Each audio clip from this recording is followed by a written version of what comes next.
राष्ट्रीय शैक्षिक अनुसंधान और प्रशिक्षण परिषद के केंद्रीय शैक्षिक प्रौद्योगिकी संस्थान द्वारा प्रस्तुत है श्रृंखला भारत के बंदरगाह।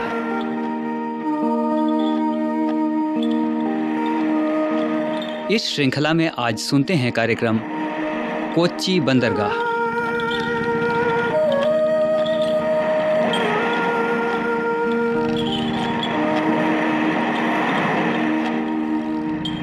बंदरगाहों की इस यात्रा के दौरान सोनू के उत्साह और खुशी की कोई सीमा नहीं। उसके सवालों का सिलसिला भी अभी जारी है। जहाज पर खड़ा सोनू अपने चाचा कैप्टन अशोक से कुछ न कुछ पूछता ही रहता है और कैप्टन अशोक को भी ये बहुत अच्छा लगता है।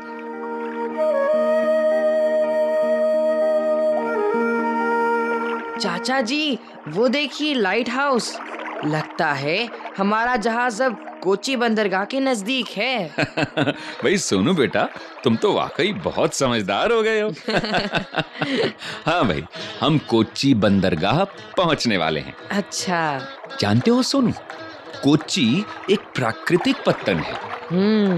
ये ऑस्ट्रेलिया, पूर्वी एशिया और यूरोप के सीधे रास्ते पर है। वाह। सन 1936 में कोच्चि बड़े पत्तन की श्रेणी में आ गया था। ये पूरे साल सागरीय ट्रैफिक के लिए खुला रहता है। ये भारत के गहरे बंदरगाहों में से एक है। इसी वजह से यहाँ बड़े बड़े जहाज आ जा सकते हैं। ओह, चाचा जी, मेरे सामने जो नक्शा है इसमें तो कोचीन लिखा है। क्या ये पोर्ट केरल राज्य के तट पर है? हाँ बेटा, इस स्थान का नाम पहले भी कोच्चि ही था। अच्छा। पर अंग्रेजों के शासनकाल में इसे कोचीन कहा जाने लगा। लेकिन अब इसे फिर से कोच्चि ही कहते हैं। कोचीन को बंदरगाह बनाने का विचार सन 1837 में रखा गया। 1837? हाँ, लेकिन सन 1920 में इसका निर्माण कार्य आरंभ हुआ और सन 1931 से कोचीन बंदरगाह समुद्री जहाजों के लिए खोल दिया गया। और आज कोच्चि पत्तन भारत के केरल राज्य का एक प्रमुख पत्तन है। अच्छा चाचा जी, पेरियार नदी भी यहीं केरल में है ना? हाँ बेटा, पेरियार नदी में बहुत समय पहले एक भयंकर बाढ़ आई थी। ओह, बाढ़ के बाद क्या हुआ चाचा जी? सुनो बेटा, उस समय कोडुंगलूर नाम का एक छोटा सा पत्तन था। पेरियार नदी की बाढ़ से ये बंदरगाह नष्ट हो गया। अब समझा, उसके बाद ही कोच्चि बंदरगाह बना। हाँ बेटा, देखो कितनी अनोखी बात है। बाढ़ से कोच्चि का नदी मुख खुलने से बंदरगाह बनाने में आसानी हो गई। अच्छा, इसीलिए कोच्चि एक प्राकृतिक बंदरगाह है। शाबाश शाबाश भाई, अब तो तुम बंदरगाहों के बारे में बहुत कुछ समझने लगे हो। शाबाश। वो तो है।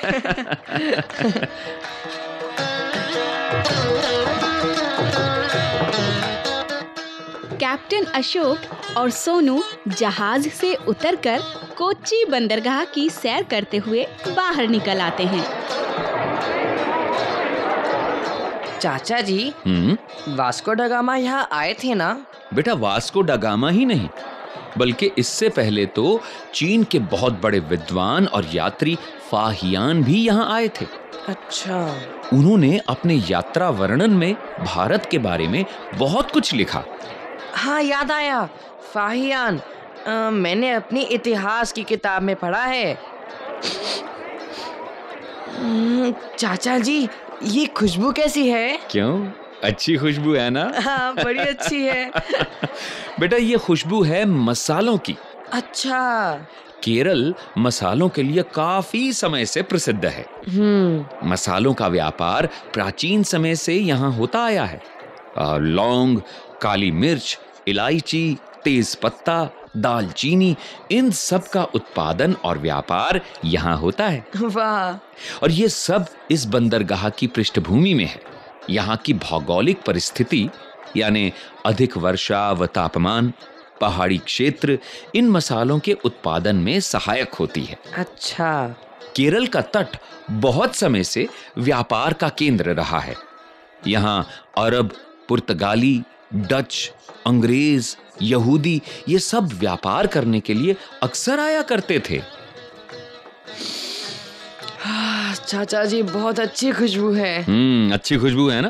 तो अब तुम एक काम करो, एक बार फिर गहरी सांस लो और अपनी नाक बंद कर लो। लो, नाक बंद कर ली? अब मेरे साथ आओ, जल्दी जल्दी जल्दी जल्दी आओ। हाँ, अब फिर से सांस लो।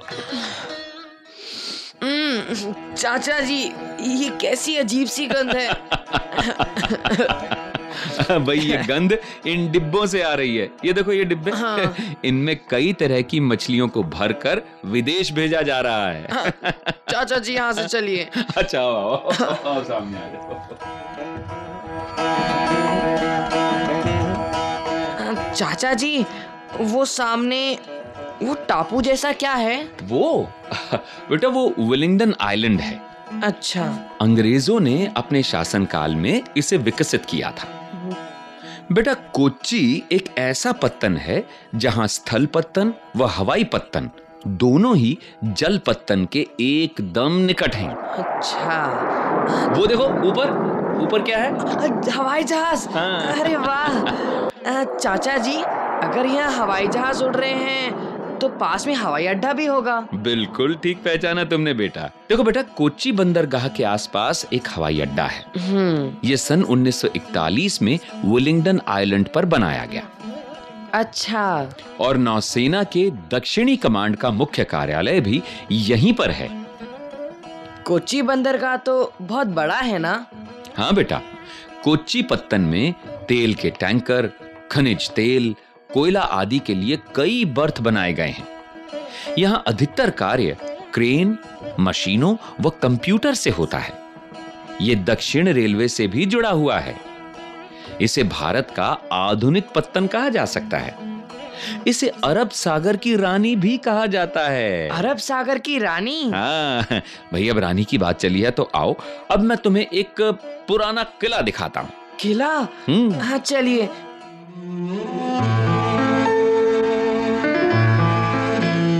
वाह, कितना पुराना किला है। हाँ बेटा, यह किला पुर्तगालियों के समय का है। वास्को ड गामा भी यहाँ आए थे व्यापार करने के लिए। तब तो वास्को ड गामा यहाँ रहे भी होंगे। इधर आओ।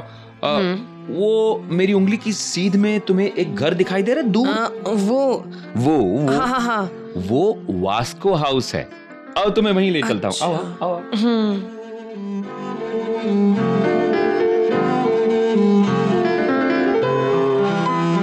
ये देखो। हाँ। ये है वास्को हाउस। अच्छा। वास्को ड गामा हाउस पुर्तगाली वास्तुकला पर यह आधारित है। देखो कितनी बड़ी बड़ी शीशे की खिड़कियां हैं। हाँ। और ये देखो, ये आंगन, इतना बड़ा आंगन।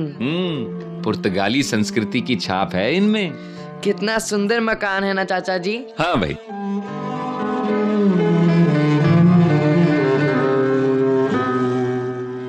सोनू वास्को हाउस की खूबसूरती को निहार रहा है। रंग बिरंगी खिड़कियां, शीशे पर की गई नक्काशी, खुला आंगन, ऊंची छत, इन सब को देखकर ऐसा लगता है मानो सोनू एक सुनहरी दुनिया में पहुंच गया है।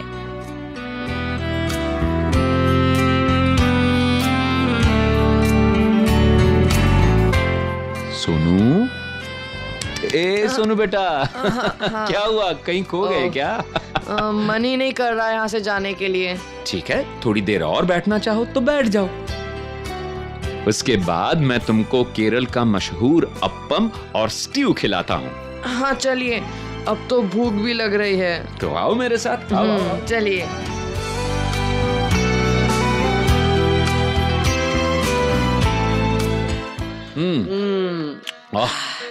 बहुत स्वादिष्ट खाना था। नारियल पानी तो बहुत मीठा था। भाई केरल तो नारियल के लिए मशहूर है। तटीय क्षेत्रों में नारियल की खेती बहुत होती है। और केरल मशहूर है ओणम के लिए भी। ओणम पर तो नौका दौड़ भी होती है जो देश भर में प्रसिद्ध है। हाँ बिल्कुल ठीक कहा तुमने सोनू। ओणम यहाँ का मुख्य पर्व है। अच्छा। तब फूलों से घरों के बाहर रंगोली की जाती है और महिलाएं समूह में नृत्य करती हैं। यहाँ की नौका दौड़ तो बहुत रोमांचकारी होती है। और बेटा, जब यहाँ नौका दौड़ होती है ना, तो चारों तरफ जो उत्साह होता है वो तो देखते ही बनता है।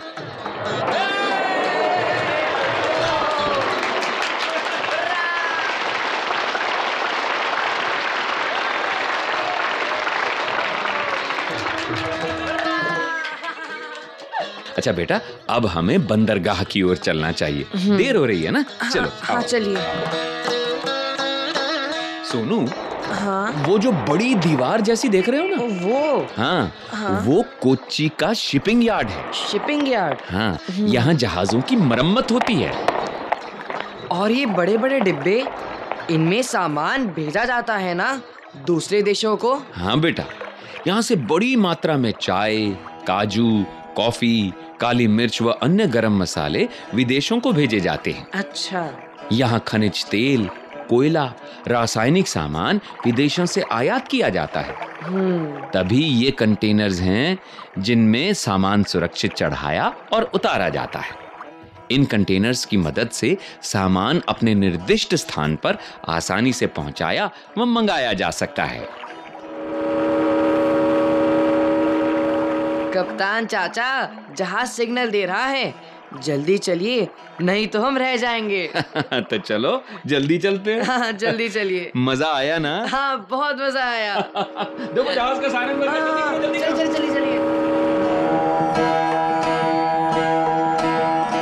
कैप्टन अशोक का जहाज आगे की ओर चल पड़ा है। कैसी सुखद यात्रा है ये। सूरज की किरणें समुद्र की लहरों पर खेल खेल रही हैं और सोनू डेक पर खड़ा यात्रा के अगले पड़ाव के सपनों में डूबा हुआ है।